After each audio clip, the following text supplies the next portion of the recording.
আজি বনাবলৈ গৈ আছো পাতকচুৰ এটি সুন্দৰ ৰেচিপি। কেনেধৰণে বনোৱা হয় চাওক। অতি সহজ পদ্ধতি আৰু ঘৰুৱা যিসমূহ সামগ্ৰী থাকে আপোনালোকৰ ঘৰত, সেই ধৰণৰ সামগ্ৰীয়ে একেবাৰে সুন্দৰ পদ্ধতিত আৰু খাবলৈ বহুতে সোৱাদ লগা পাতকচুৰ আঞ্জা বনাবলৈ গৈ আছো। বাকলি গুচাই লোৱা হ'ল, মিডিয়াম সাইজ কৰি লোৱা হৈছে পাতকচুখিনি। বেছি সৰু কৰা নাই, যেহেতু বনোৱাৰ সময়ত গলি যাব, সেইবাবে অলপমান ডাঙৰকৈ ৰাখিছোঁ। ধুই লোৱা হ'ব পোনপ্ৰথমে কচুখিনি। দিয়া হৈছে এচামুচ নিমখ। কচুখিনিত সুন্দৰভাৱে নিমখৰ সৈতে ধুই লোৱা হৈছে, যাতে কচুখিনিত অকণো খজুৱা ভাগটো নাথাকক। সেইবাবে সুন্দৰভাৱে নিমখৰ সৈতে ধুই লোৱাৰ পিছতে কাঢ়ি লোৱা হৈছে এটা চৰিয়াৰ পৰা আনটো চৰিয়ালৈ।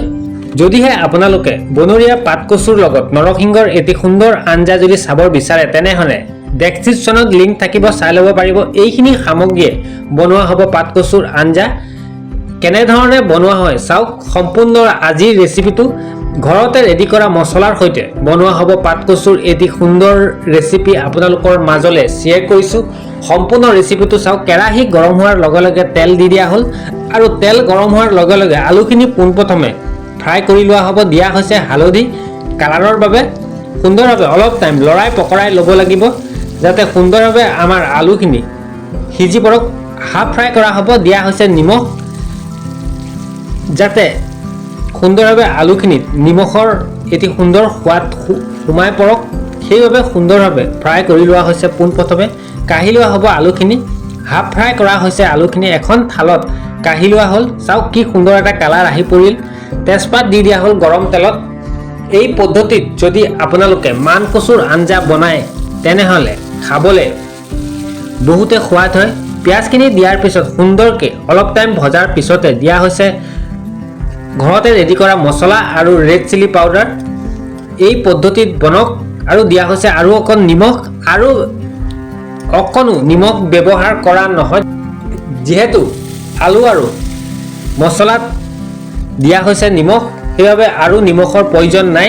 গৰম পানী ব্যৱহাৰ কৰা হৈছে মছলাটো ভাজিবৰ বাবে। আৰু লগতে মছলাটো ৰেডি হোৱাৰ লগে লগে দি দিয়া হৈছে পাতকচুখিনি। পাতকচুৰ থুৰ বনোৱা হৈছে। এই পদ্ধতিত বনক।